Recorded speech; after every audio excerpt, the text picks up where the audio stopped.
Hello everyone and welcome to a new video. In this video we will talk about MQTT or MQTT Telemetry Transport Protocol, which was developed internally by IBM, and then it was released as a free version MQTT 3.1 back in 2010. Nowadays you will find it in several industries, from smart home to automotive, healthcare and many other industries. In this video, we will simulate a real-life scenario from the automotive industry, as I work in automotive. And so let's dive in. First, let's talk about the architecture. So MQTT is a lightweight messaging protocol. It uses a publish subscribe model. So basically, we have three key players here: the broker, the publisher, and the subscriber. The publisher and the subscriber communicate through the broker. So there is no direct communication or direct link between the publisher and the subscriber. So you can think of it as sending a message through a mutual friend. It is super popular for machine-to-machine communication, especially in a situation where there is a low bandwidth.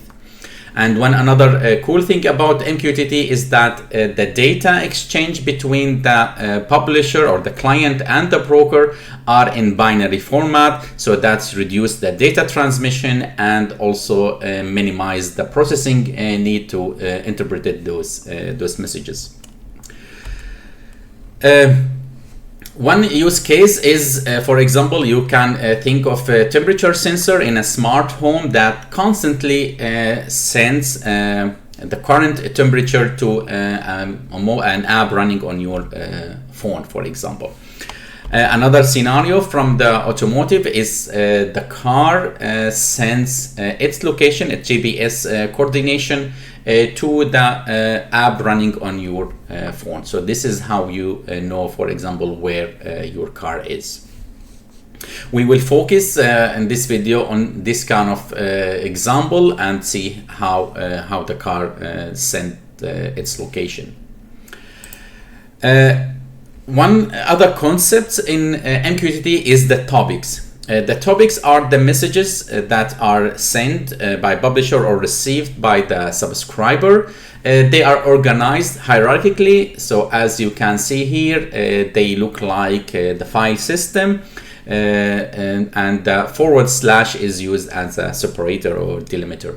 So for example, here the topic is the temperature of the living room. It might be also the temperature of the kitchen or temperature of any other room. Here for the car, we have the location. So the publisher will, for example, send the location, and the subscriber will subscribe to the information about the location. So this is the concept of the topics. I should mention also the concept of quality of service. Actually, MQTT implements three levels of quality of service. Level 0, there is no acknowledgement. That is similar to UDP. The publisher sends a message and doesn't expect any acknowledgement. In level 1, there are some acknowledgement. At least it happens one where the publisher receives an acknowledgement. It's called publish and back. And level 2, here it's guarantees that each message from the publisher is delivered exactly once to the subscriber. So these are the three different level of quality of service that are implemented in MQTT. Now, if we want to associate or compare MQTT with the OSI, we see that MQTT runs on top of transport layer, specifically the TCP, and it spans the client spans from layer 5 to layer 7. So that means both the client and the broker must implement this stack. All right, now let's talk about our lab setup in this video. I will be using two virtual machines. Virtual machine 1 running Kali. This will resemble an application running inside the car, And then the virtual machine number 2 here running Ubuntu. This will represent an application running on a mobile phone, and then here my host machine, it will be configured as the MQTT broker, and that's what we will do here. Maybe you can see it here. So this is the publisher here, this is the subscriber, and here is the broker. So this is our lab setup. So let's start first the MQTT broker. One of the most famous implementation of MQTT is the Mosquitto. You can easily install it in a Linux machine using the package manager. This is the command to install it, and after you install it, of course, you need to enable it. In my case, I have it already installed in my machine. So if you see, if I run the command, it will tell you it's already installed, and actually it's up and running. So what we need to do, we need to configure this broker, and the default location of the configuration file is usually inside the etc mosquitto. You will find the configuration file there. And for any custom configuration, it's recommended to store it in the conf.d directly. However, you can install it wherever you want, as long as you point Mosquitto to the location of this configuration file. By default, Mosquitto broker listens on localhost on port 1883, and it offers 3 different authentication. It's optional. The first one is anonymous, so that means there is no authentication. Then we have a username and password, and we have also the certificates. So what I will do now, I will create a file called myCustomBroker, and I will set up the configuration based on the information of my host machine. So the first thing I need to do is I need to get the IP of my local machine, ifconfig. So you see this is the IP of my machine. I will copy it. Then after that, what I will do, I need to create a configuration file. Let's, as I said, we will call it, first let's go to conf.d, and then I will use nano, and I will create my custom broker, for example, and conf. Here I will add the information I want. For example, I will use the following here. So what's happening, I just said listen on this port. This is the IP of my device, so I bind it to the IP of my device. Here I'm using allow anonymous true, so of course this is a security risk because there is no any kind of authentication. I am activating all logging, and here I specify the max number of connection. I just choose 10. It doesn't matter now for this demo. So I need to save it. It's ready. What we need to do now, we need to run the Mosquitto broker. So this is the command, as I said, Mosquitto. Then I will use the flag -c to point it to the location of the configuration file, and -v, that's purpose. And once I run it, we see that our broker is up and running. So let's go back here. So we run the command and everything is ready. So what that's mean? That's mean now in our setup, our broker is running on this IP and listening on this port. We are using the Mosquitto broker. Okay. In our next step is we need to understand the communication between the clients, for example, the car and the broker, and the mobile app and the broker. So to do that, first, both the publisher and the subscriber, they need to establish a communication with the broker. And that's happened by sending a connect request to the broker. Assuming now we are using quality of service 1, we will expect a connect back from the broker. That's means everything is fine, and we establish a communication. The difference is now in the second message, where the publisher will send a publish request and expect a publish back, while the subscriber will send a subscribe request, and in return it will get subscribe back. So this is how the communication happens between the clients, the publisher, the subscriber, and the broker here in this case. Let's talk a little bit details about the content of this request. For example, the connect request, it will have the value client ID. This is a unique ID that identify this client, so the broker will use it to identify each and every client connected to that broker. Then we have the clean session. This will tell the broker if the clients want to establish a persistent or non-persistent session, username and password for authentication. Keep alive, that's interesting point. This is how MQTT keep the communication open.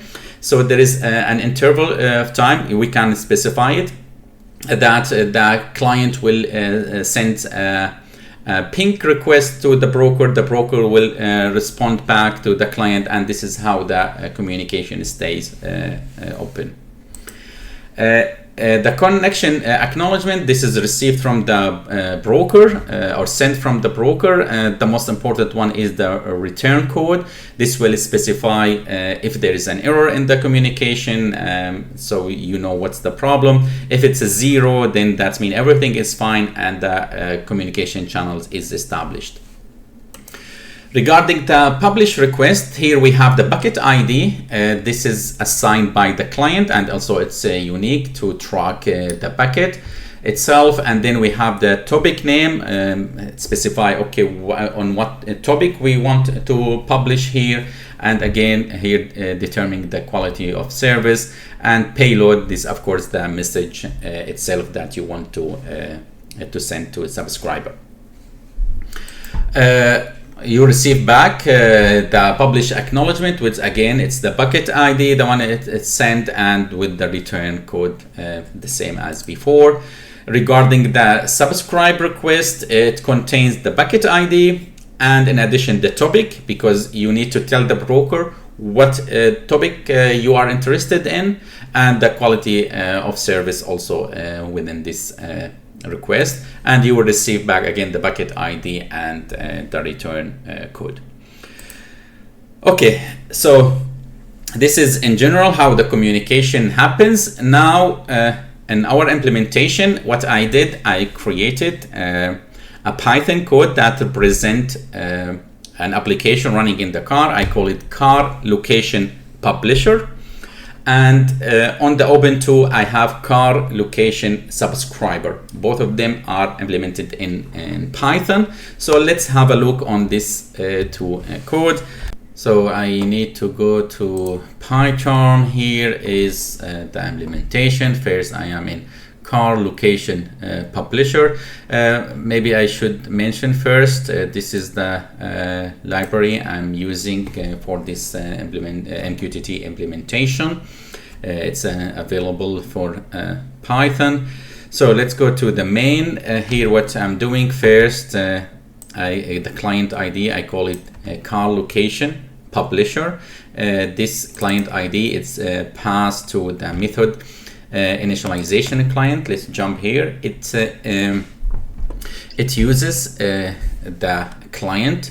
So you see here the client name is passed. I'm adding here kind of random number just to make it a unique client ID. And once we instantiate the client class, we have our client here, then I need to implement the unconnect. The reason for that is usually when the client send the connect request to the broker and the broker responds with the acknowledgement, this acknowledgement generate a callback, and we need to handle this callback. So that's why the reason here I'm creating unconnect. If I jump to unconnect, I'm I'm just extracting the return code and I'm comparing it with the successful connection. Here you can see the different values for the return code. The 0 is the successful connection, and that's what exactly I'm doing here. I'm comparing it 0, so that means my connection is successful. Then inside, go back to the initialization client here. I'm calling the connect method, and I'm using the broker information. If I jump here, so this is the IP address of my host. This is where the broker is running, and specify the port, and this is the keep alive interval 3 seconds. So the ping request will be sent every 3 seconds. So now after the connect, we call the loop start. So what this does, actually, it will create a thread running in the background which keeps sending or publishing the messages. So that's how we initialize the client. And after we initialize the client and we check the connection is established here, you can see I'm calling get GPS coordinates. If I jump to this method, it doesn't have the implementation, it just simulate, but you can think of this method as it obtain the GPS coordinates and send it back to the caller. Here in this case, I'm just constantly sending back the car location is XYZ. This will be assigned to a location. Then I pass location and the publisher, the instantiation we created here, to the publish location method, which use the publish method from the client class. Here we see our topics. So actually I created just 2 topics, but we are using only this one, the car location, car status. As I said, we are using only now the car location. And then the payload, this is the message, quality of service 1, and the return is false for this now. So this how the message will be sent to the broker.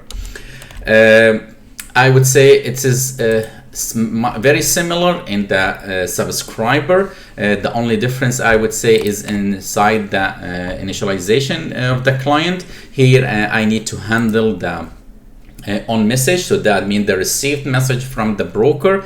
I created this get location. It does not much, it just extract the payload or the message and then it printed there.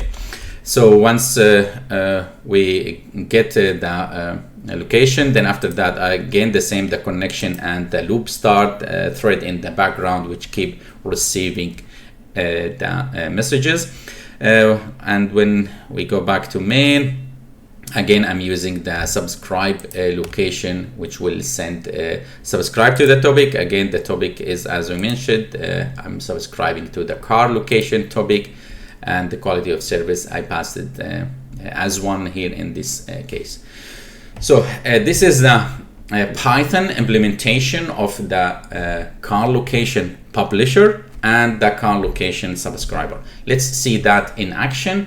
So I will close this one. I will go to here. So this is represent the car. This is the publisher here, and you can see I have a car location publisher here.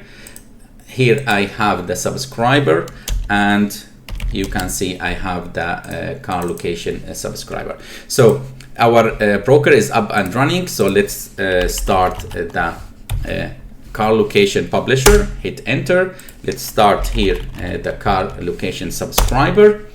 So you see here message sent successfully, and here received message.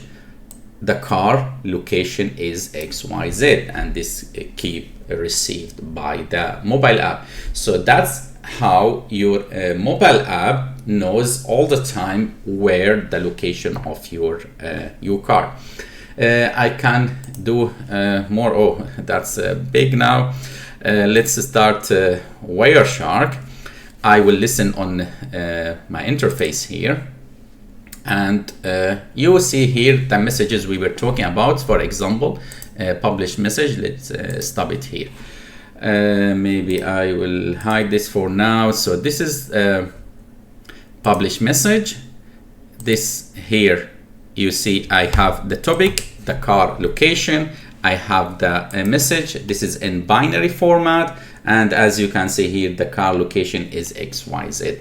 This is how it's received. Again, you can see the ping request, you can see the publish acknowledgement, so everything you can see it here in the of course, I can do the same. Let's make it smaller here, and we can do again for where is Wireshark here? Do I have Wireshark? I think I have Wireshark.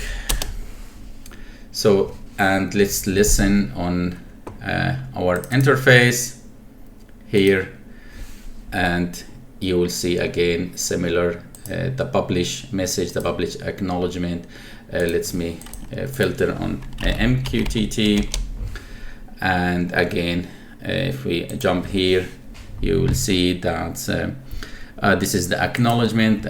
So here is the data, again the car location here. This is what is published, and you can see the publish acknowledgement, the ping request, ping response, and all the stuff here.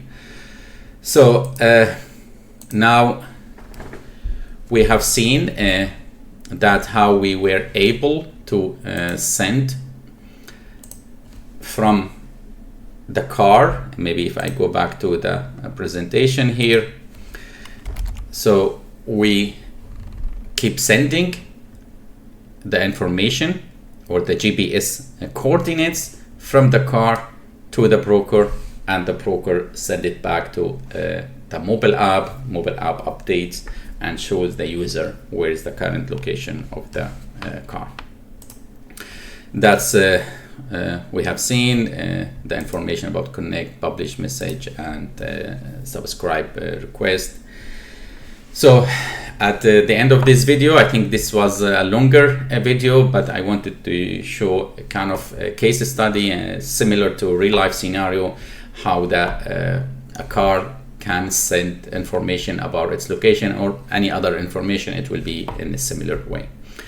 I hope you enjoyed and learned from this video. Thank you for watching, and I will see you again in the next video. Bye bye.